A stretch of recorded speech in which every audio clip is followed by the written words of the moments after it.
Hi, Nicole. Thanks so much Hello. for coming on today. So Sure. excited. Thank you for having me. I'm excited. Yeah, yeah. And I see that you're wearing your T-shirt, your Be Yourself, so that the I people looking for you can am. find you. Here. Yes, Yes, I love it. Arlen yes, Hamilton, thank you for introducing or reintroducing me to her work. It's yeah. just the quote really stuck with me, so I figured today would be a fitting day to wear the shirt. Yes, and I just wish I could be wearing mine as well, but mine is in the mail coming to me right now. All So, right. yeah, yep. I love it. Yeah. So, Nicole, could you share with our listeners a little bit about yourself? And I heard you on a podcast, and I just would love for you to tell your story about, how you got to where you are, and um, Sure. just share that with our listeners. Certainly. So I am Nicole Pulliam. Where do I even begin? I think the important parts to my story most certainly are that I identify as a woman and I identify as a woman of color. I am an educator, a researcher, an entrepreneur, a mother of two young, beautiful children. One who is neurodivergent. I am a wife, I am a daughter, a sister, lots of life roles that really impact the work that I've done over the years in and out of the classroom. So I've worked in higher education now for over 20 years. In counseling and advising roles and administrative roles. And I'm also a tenured professor. Um, at this moment at the associate professor level, working toward a full professorship, which means that I am still researching and writing. In addition to that, growing my business. So I am a certified coach and I focus my work on women of color predominantly and those who identify as first generation trailblazers. Love I it. am a proud first generation college graduate myself, and then had no plans to especially go on for a master's degree and most certainly not a doctoral degree, but here I am all of these years later. And one of the things that I love to talk about the most is how this whole idea of the imposter syndrome narrative takes root, how we internalize it, specifically as historically more marginalized populations. And I'm on a mission to disrupt that narrative, both individually and also hold organizations accountable for them to put into place some policies and practices that would really help those of us who tend to struggle with those feelings. So I am lots of exciting things. So I hope to be able to get into some of them today, but that's just a little bit about me. I love it. And my colleague, Allison Larthey, saw you speak at a women's conference a few weeks ago, and that's how Yes. she connected me with you. And she just said that she was so moved by the work that you're doing, and also just how you present yourself, and you were just so engaging to watch. So I'm so excited to have you here today. So Yeah. thank you Thank so you. much. Thank you. Yeah, yeah. So let's talk about that idea of imposter syndrome, because we talked about this a little bit when we met before, and I was sharing how much I dislike that the word syndrome is part of it, which implies that it's like something like medically wrong with people who feel that way. What are your Yes. thoughts about that? Yes to that. Yes to all of that. That is why I've been on such a mission, I would like to say, personally and professionally, to challenge that term. And if I could share a little bit about really the journey that I've been on now, probably maybe the past 4 or 5 years or so, that I've really started to dig into the research. As a researcher and naturally inquisitive person, I started to dig into the research on that terminology and also working my way through my own feelings of, you know, again, what we term the imposter syndrome, but really it's way deeper than that. So, um, about 4 to 5 years ago, again, I'd been hearing the term imposter syndrome, not really knowing much about it. Also having these feelings as a woman of color, working at a small, private, predominantly white institution. I knew that there were some feelings that I was experiencing that mirrored feelings that I felt as a college graduate. I mean, a college student, again, being first in my family. So much of my work in higher ed before moving into full time faculty life was with first generation college students, lower, those who have experienced historical poverty, mostly Black and Latinx students who were feeling these feelings of, not belonging or questioning their success or feeling as if they were not smart enough. All of these feelings I knew I was also feeling as a professor, especially when I first started. So I started digging into the literature and I discovered that that term imposter syndrome actually began back in the late 70s, early 80s. And that term really morphed from the imposter phenomenon. That's what it was Mm. originally termed. And two psychologists, Dr. Pauline Clance and her last name is Imes. They did this research together, focused on women in the workplace, primarily white, sort of middle class women in the workplace, because they discovered that while those women were really high achieving and quote unquote successful, they were also experiencing these feelings. So as researchers do, they wanted to explore what this phenomenon was that was happening. So I got my hands on all of those original texts, which are actually really hard to find now. I found them Good used job. for like 80 cents somewhere. And I sort of dug into all of the books and I read them all. And I started to get much more curious about it. At that time too, I had applied for a grant and I wanted to run a research study on first generation college students who identify as Black and Latinx. And as I'm trained as a counselor, by the way, my background is in counseling. So I wanted to know what the mental health implications were Mm. of students experiencing imposter syndrome or whatever.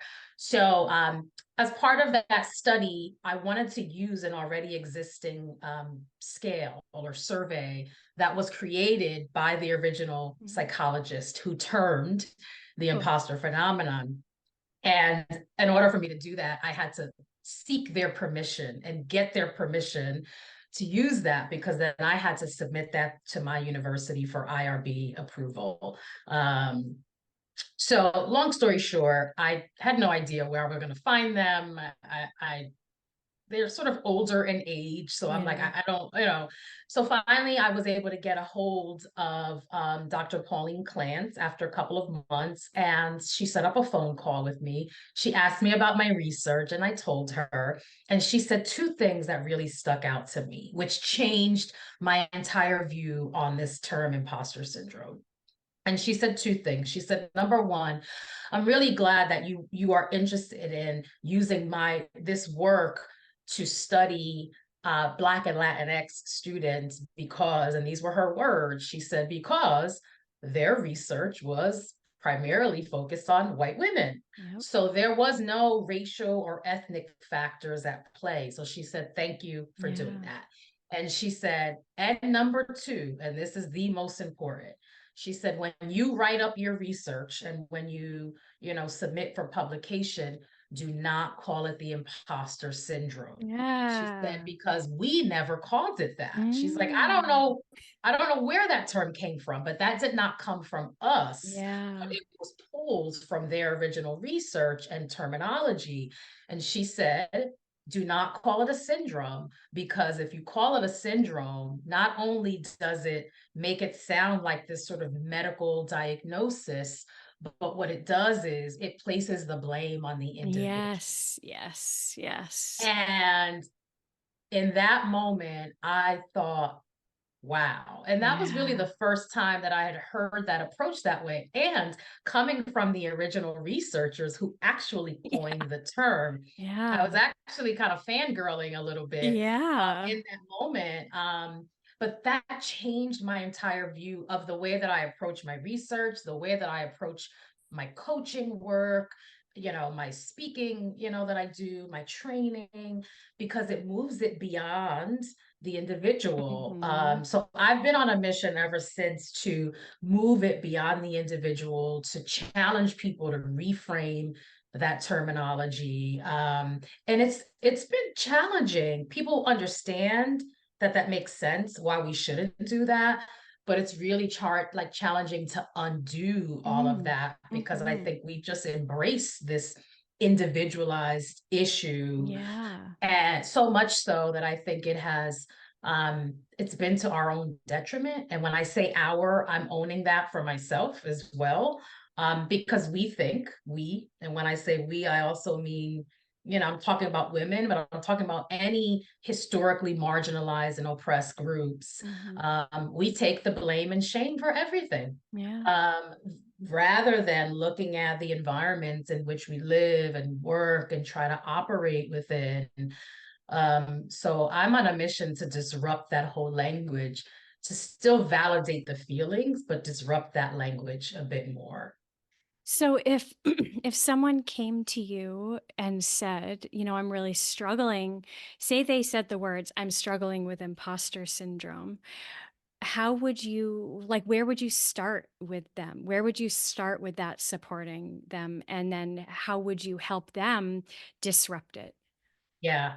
So usually when people say, and I have had clients or students that I teach or mentor say that exact Yeah. sentence to me. Yeah. And I think what's really important is to be able to take a step back and help people pick that apart. Mm. Because when they say I'm feeling like I'm struggling with imposter syndrome, most of the time what they're talking about are the feelings that go with that. Again, usually it's, I feel like I don't belong here, Mhm. whatever belonging means, right? Whether that's in school, whether that's at a workplace, whether that's, you name it. It's usually when said person is operating within an environment that is not set up for them to succeed, and or that does not include people that look like them or have the same identities. It's usually a variation of that, right? So I don't belong, I'm not as smart, right? Even if, and again, myself, I have colleagues, I have clients that are doctoral degree holders. You would Yeah. think on paper Yeah. you see all of their success, but they're still feeling as if Yeah. they're not worthy of the acknowledgments, that they're not smart enough, that they in fact feel like a fraud, right? And Yeah. a Yeah. phony, that they're trying to sort of trick people into believing that they actually are, smart enough, that they Yeah. belong, right? So the first thing that I usually say is, well, let's pick that apart a little bit. Talk to me a little bit about like how you're feeling when you say you're struggling with this.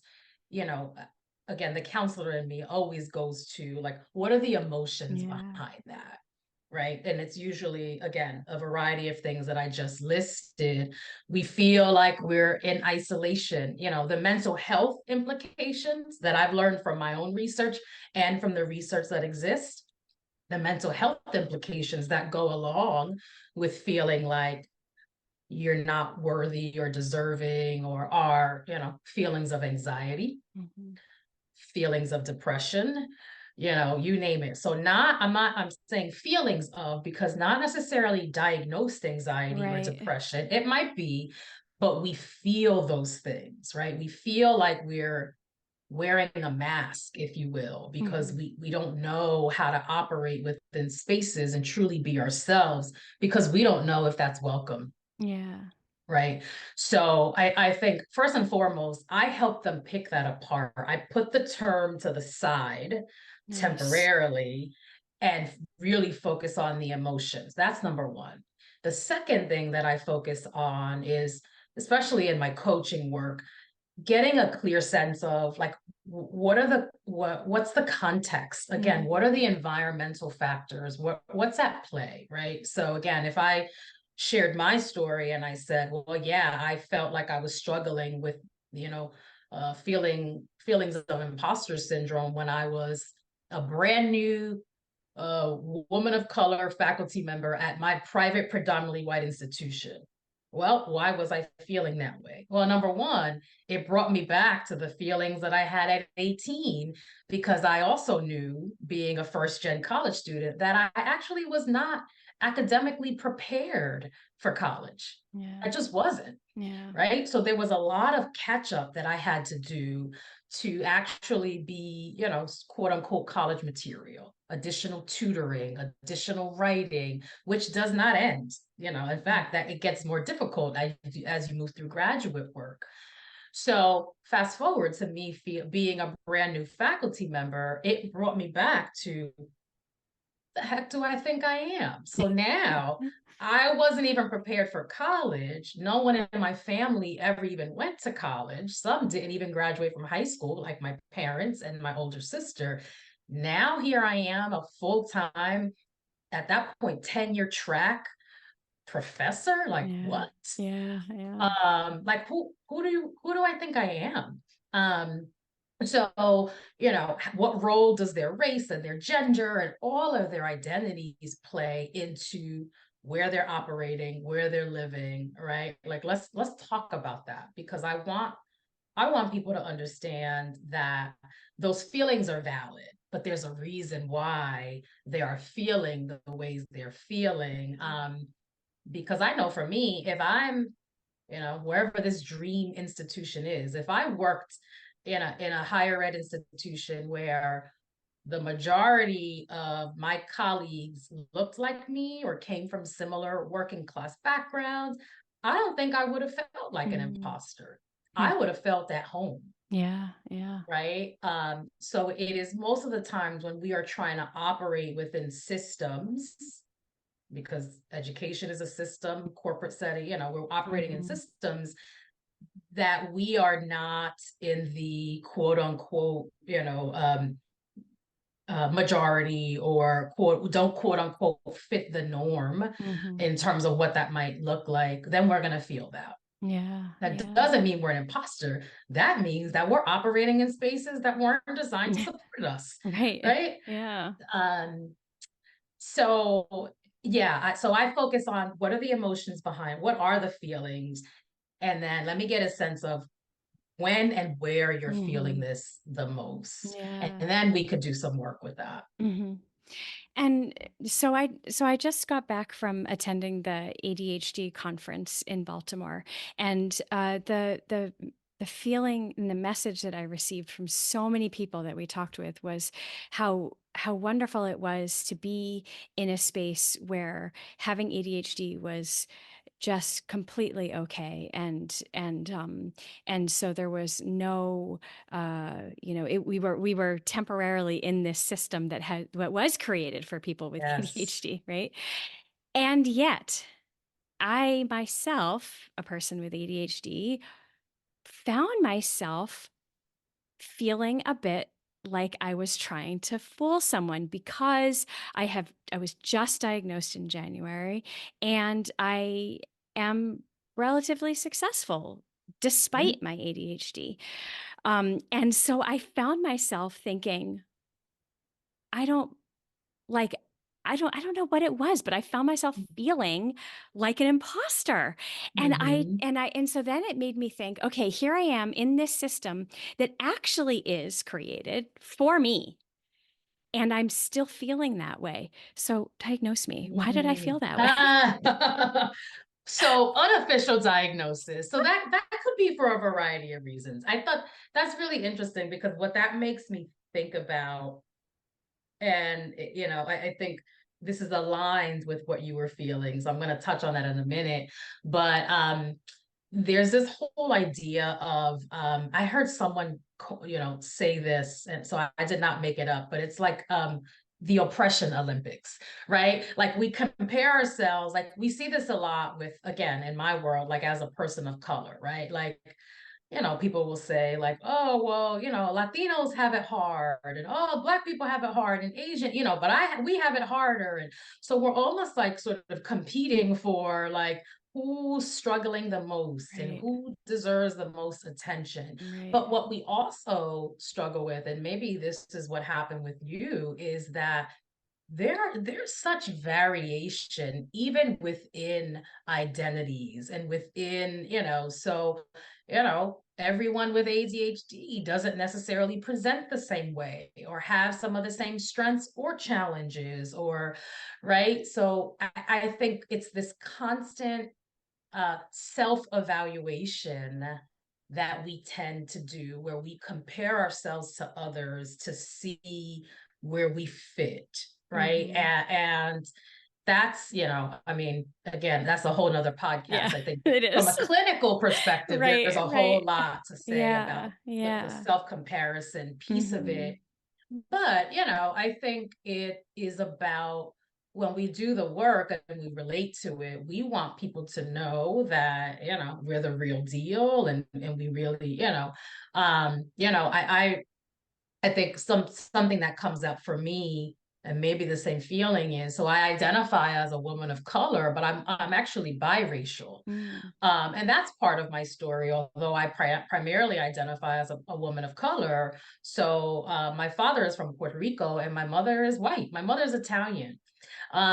So, sometimes depending on the space that I'm in, I've reconciled with this as I've gotten older. But sometimes I would feel like, well, am I a woman of color enough?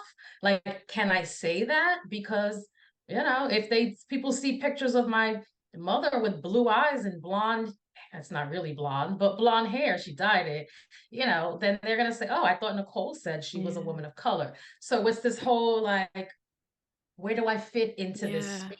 Um, Hmm. so I think it's the constant self-evaluation in terms of Hmm. where we fit into our worlds, right? So maybe Yeah. not, maybe imposter in the sense of like, like I really do have ADHD, right? Like, and let me prove it. Yeah. Right.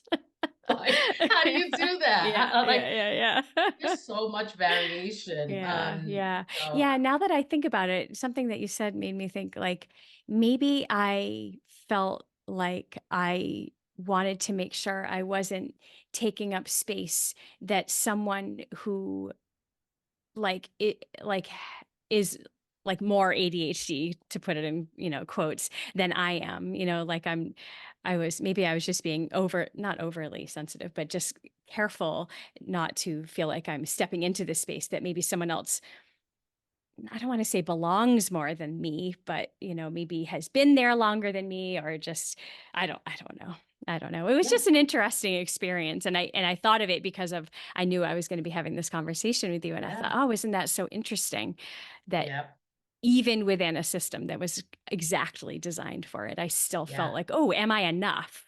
Am I enough? Yes. Yeah. Yeah. Well, it makes me think about this I was statement, just going right? to Be say that. yourself. Yes. Because so what about all of the other people who might feel and have similar stories to you that might have gone, or might have been recently diagnosed, or maybe, right, like they need to hear your story Yeah. too, Yeah. because not everyone that's diagnosed with ADD is diagnosed as a child, right? Yeah. First of Yeah. all, we see a lot of adults right now I met a that lot of have, them. oh yeah, that have Yeah. gone undiagnosed Mhm. because you know, we didn't necessarily look for that, or we didn't give a Yeah. name to it way Yeah. back then. So there's a whole lot of adults walking around undiagnosed right now, but your story matters just as well as other people's. My daughter was recently diagnosed almost a year ago. And, it shows up for her differently than it might show up for some of her peers, most certainly some of her male peers. In fact, I believe she went undiagnosed so long, although we noticed it because it showed up for her differently as a little girl. Yeah. So there's variation there too, right? So I'm learning a lot about like how to parent a neurodivergent child who is really successful in some ways and who really needs a lot of help in others. Like, what does that mean? And finding other parents of children who have been diagnosed, so that I can learn, how to best parent. But there's so much variation there. And again, this is not my area of expertise, but I'm learning about it. And I'm loving now the new connection that I have, thanks to you, about looking at the imposter syndrome in relation to neurodivergent populations, because that has never been a focus area of mine. So Yeah. it's, yeah. Yeah, that what you were just saying, the validation piece, and it makes me think about how important it is to connect with other people who have shared experiences, and that you're then you'll be able to see, like, I suppose, here I am interrupting myself, but like, if I could take a step back and look at my experience at the ADHD conference and recognize that, yes, there are variations, but in some ways it is a shared experience. In a lot of ways, it's a shared experience, which can help me see that even as a person with ADHD who is feeling a bit of imposter, I can still be myself. I can still Yes. do the things that I need to do because there are people looking for me. And so the people that you Yes. work with, the women that you work with, in spite of that feeling of imposter, they need to do their work because they Yes. need to be themselves because there are people looking for them. Yes. And so you have to like fight that and move past that. And so connecting with other people that have had that shared experience and maybe come from the same Yes. background, so important. Yeah. Yeah. So how do we show up in the spaces that were not designed to support us authentically anyway, while also still, I think, also still assessing our level of psychological safety, right? Like, I feel like in Yeah. order for people to show up of themselves, there has to be some sense of psychological safety, right? Is it safe for me to be myself? Or Yeah. when Yeah. I know for me, and I have colleagues, we talk all the time, and it's like, there are it's okay to have variations of authentic Nicole, right? So my authentic Nicole at work still looks a little bit differently than my authentic self Yes. when I'm hanging with my girls or when I'm Yes. hanging at Yes. home, Yes. right?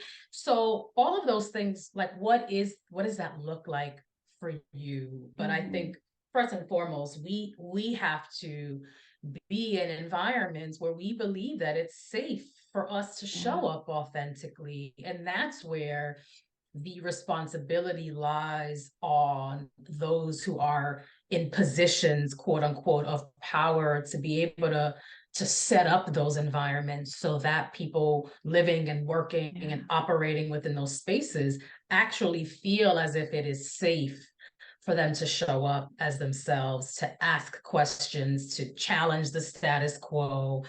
And unfortunately, it's so often that it's hard there, it's really difficult to find those spaces. They exist, but it is often difficult. So, I work with a lot of clients who are in leadership positions that they could support.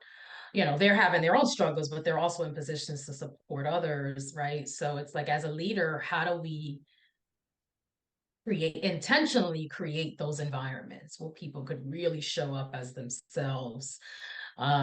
Because again, otherwise it's the onus falls back on us, right? Like, what do Yeah. I need to do to change the way I feel? What do I need to do to change the way that I move within spaces? And it's not just an individualized Mm-mm. piece of it. It's I think the recent stat, um, and there's a study, I'm going to mess up her name. So there's an incredible, it's on YouTube. It's a recent graduation commencement speech by author and The CEO of Girls Girls Who Who Code. Code. Thank you. Yes. Why am I Yes. forgetting her I name? forget her name every Um, time too. We will put a correction in so Thank that you. everyone can hear it. Hey, I just wanted to pop in and say that Reshma Sojani is the woman who founded Girls Who Code and gave the commencement speech at Smith College last year. Nicole and I were not successful in remembering her name. Sorry, Reshma.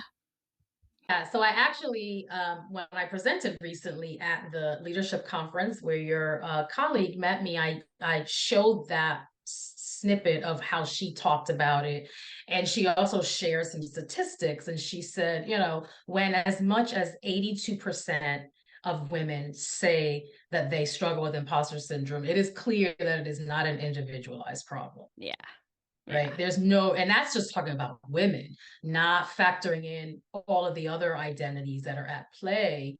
So we know that it's not an individualized problem. We yeah, know that it's way deeper than that. yeah, But it's easy, I think, for us to live and to live in our heads and feel isolated and think that we're the only ones that are feeling these feelings of imposter, or feelings of imposterism. That's yeah. also how the original researchers wrote it up. Nice, nice. Yeah. But yeah, it's not just us. There are tons of other people who are feeling this. The question is why? Yeah. And then I was just thinking, like, say you are a person who is in any kind of marginalized community, and then on top of that, you have ASD or Mhm. ADHD, and then that's an additional challenge, an additional system that you Mhm. are trying to figure out how to work for yourself. Yes. I was just doing some research for another episode on that's dropping soon on inclusive design and thinking about how we design products that are used by people so that as many people as possible can use them, considering their age and their if they have a disability, like whatever this wherever whatever place they're coming from. And so it made me think about how uh um like for example, I interviewed some people from Microsoft because they're like the leaders in digital product inclusive Mhm. design, and they were talking about how like they created a toolkit for inclusive design, and that the original toolkit was for people with disabilities, like physical disabilities, Mhm. and now they've just created one for cognition, so people who have Mhm. people who are neurodivergent, or people who have a lot of stress in their life, or Yeah. people who like are depressed or have anxiety. Mhm. So in Mhm. any kind of like mental health aspect that might impact how you use a product. And I was just thinking, like, if and then on top of it, if you are from a marginalized community and you have Mhm. ADHD or whatever, or just you're super stressed just from being human, then Yeah, and then just thinking about how there's so many things to consider. No wonder people feel stressed that's out and right. struggle and feel like an imposter. Yes. Yeah. Well, that's exactly it, right? It is about like what really is at play, right? Yeah. When people come, whether it's, again, whether it's like from a therapeutic perspective or coaching perspective, and when people say things like, I don't know why I'm so stressed, right? And then they start to sort of explain like what's happening, and then I also have a sense of like, how they identify, and that's, then I'm like, well, yeah, like that makes a lot of sense, right? So this whole idea of, you know, uh, people's experiences at the intersection of all of those identities, Yeah. right? Yeah. That's really what's at the heart of their experience, Hmm. because you cannot separate, if someone has a diagnosed, you name it, couples with their gender and their race and that, like that is, I keep going like this to sort of show the intersect with my hands, but that's what's at play, right? So Yeah. not only might someone question whether they belong somewhere or feel like a phony or a fraud or an imposter because of, again, in my world and my focus based on race and ethnicity, because they are one of the few or the only. But now, if they're also, if they have ASD or ADHD or ADD, right? Now there's some cognitive or other things going on that, well, yeah, like there are some additional things that one might need in order to truly succeed, right? And unless that system has already figured out how to truly be inclusive of it all, you're going to question whether that environment is for you, Yeah. because the way that you learn, the way that you approach things, the way it's different from quote unquote the norm, the way most systems and organizations are set up for people to thrive, Yeah. right? So yeah, that makes a lot of sense. So yeah, it is no wonder that people are stressed and that people are feeling anxious or depressed or, questioning whether they belong, when I think we fail to recognize like what really is at play. And it's not a bad thing. What it means is, again, the way that you approach things, the way that you learn, the way that you it's just different. Yeah. It is different. So how do you you know, put yourself in a scenario where, number one, you feel safe enough to share? Like, what is it that you need? Like, helping people understand what that looks like. I think most people don't know. I like to give people the benefit of the doubt. That's Yeah. usually where I start. It's Yeah. just easier for me to assume Mhm. that people don't know. Mhm. Now, then once that they know, then that's a different story, right? But I think it is validating those feelings to say, well, yeah, this is what's at Yeah. play, right? Yeah. Again, going Yeah. back to my daughter who's in third grade, who now has an IEP. She also has a learning disability, primarily based on the way, cognitive processing and functioning, and then also has an ADD diagnosis. We also believe that we believe that there's some high functioning, but some ASD going on too. We're still, looking into that. It's the same thing, right? What Yeah. we're saying is, okay, if a child is diagnosed with X, Y, and Z, then at least we live in New Jersey, right? In the state of New Jersey, then legally the school has to provide the resources and the tools that that student needs to succeed, right? Yeah. So Yeah. IEP 504, it's the same thing. It's about what does a person need in order to Mhm. thrive in that environment. Mhm. So we do that with, I mean, some districts are better than others, right? But we do that with our children, right? But I think as adults, especially when we go into workspaces, Yeah. what does that look like? Yeah. Right Yeah. now, we Yeah. just believe that we should just be able to operate like everyone else Yeah. operates, right? Right. Like we throw all Right. the other stuff out the window. Yeah. And that's Yeah. not the case. And it's not bad. It's different. What we were just talking about reminds me so much of a tool that I really like to use with my clients when they're really struggling in the moment, is like just zooming out and going up way high and looking at that context within which you are, experiencing these feelings, and how validating it is to look at everything. And like we were saying before, yeah, well, no wonder you're really stressed out. You have a lot going on, and you have all these other things, and whatever is going on for that person, and how validating the conversations that you're having with the people that you work with, and that you do that with them. You look at the context in which they're living, and how validating that is. And for our kids, like like you're doing that for your daughter, but yeah, why do we need to continue doing that for us as adults? So you are with Yes.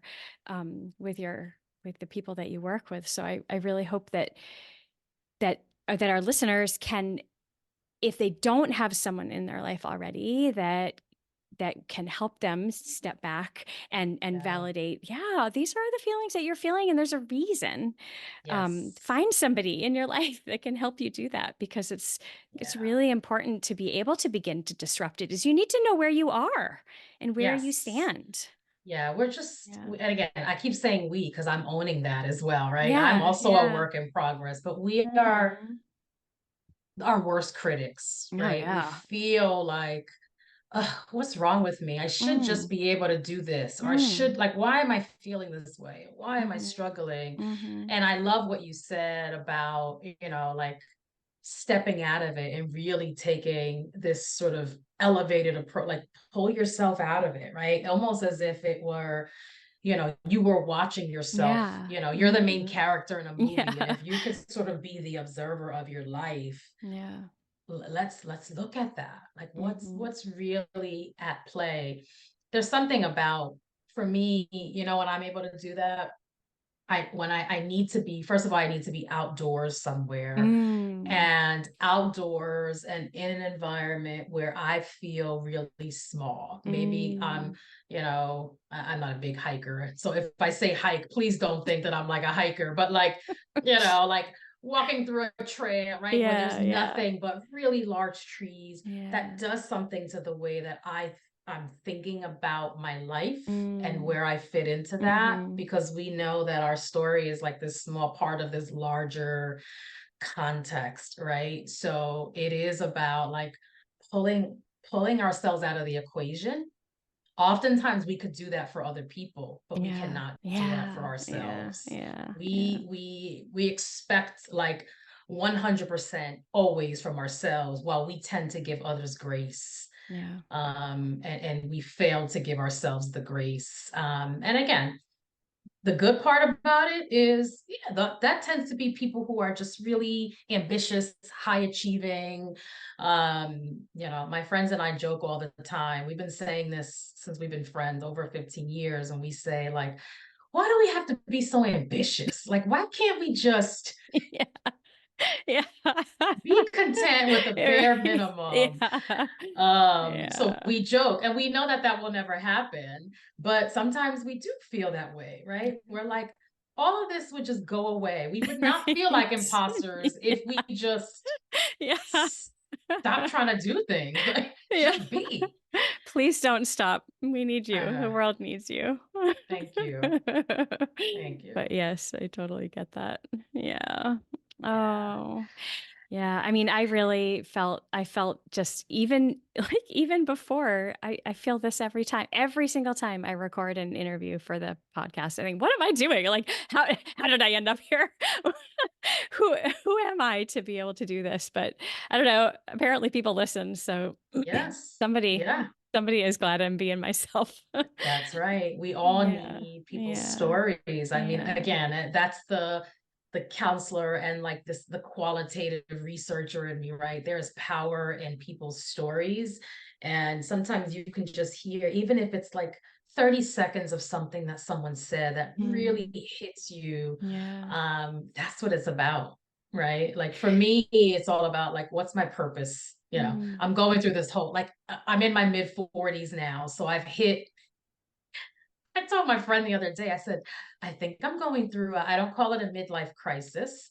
I think I called it a midlife evolution. Mm. Um, because I'm really like, something about being in my mid 40s. I'm like, Yeah. what's my purpose? How do I want Yeah. to live the rest of my Yeah. life? Whatever that Yeah. looks like. And Mhm. part of that for me is like sharing stories, helping other people share stories, sharing by way of verbal communication. Like there's power in that. So Yeah. yeah, Well, and I you mean, keep doing what you're doing. thank you. Well, thanks to Arlen Hamilton's t-shirt that Yeah. says "Be yourself" so that the people looking for you can find you. I mean, I talking about how, just hearing 30 seconds of what someone says, like that clip, that what she said and was on her t-shirt that I saw on Keisha Harris's LinkedIn page. I just you just truly never know the impact of what you're going to say can really help someone with their own feelings of imposterism. Yes. So keep saying the things that need to be said and keep supporting You. people and, keep, keep, I don't know, just keep being ourselves, right? Yes, that's Yeah. all we can do. Yeah, Yeah, that's all we yeah, can do. yeah, yeah. uh Well, thank you so much, Nicole. I've just Thank really you. enjoyed this conversation, and I wish you the best with everything. Could you share with our listeners where people can find you and your work? Certainly. Yeah, certainly. So I am very active on LinkedIn. You can find me on LinkedIn, Nicole Pulliam or Nicole Pulliam PhD. There's a couple of Nicole Pulliams, one of which is an actress, I found out recently. Oh. That's not me. My webpage is Real and Worthy LLC. That's the name of my company. You can also find me on that on Instagram. I'm most active on LinkedIn though, but LinkedIn and then my webpage is where you can find me the best.